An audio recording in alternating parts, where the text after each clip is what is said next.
gets attention fast.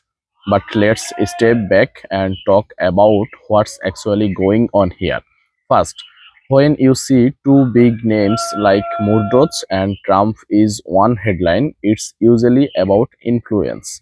Media and politics have always had a relationship. Sometimes they work together, sometimes they push against each other.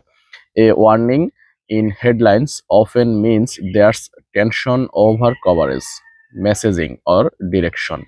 Then here's the Iran leak part. Any leak about Iran is serious because it touches national security, foreign policy, and how America is seen on the world stage. The question we should ask is not just who leaked it. The question is what was in it. Was it about policy? Was it about negotiations? Was it classified information? And how does it affect how we handle threats and alliances? Here's the constructive part.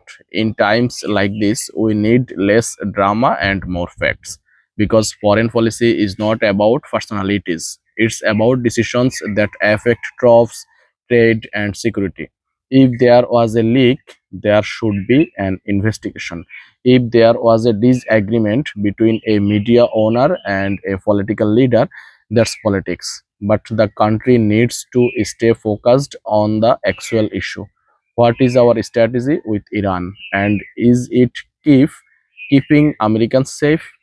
Instead of just reacting to final warning, we should be asking what's the plan, what's the policy, and are our leaders putting country over cable news cycles? Because headlines fade, but the decisions made about Iran, about leaks, about leadership, those last. And that's what voters should be watching.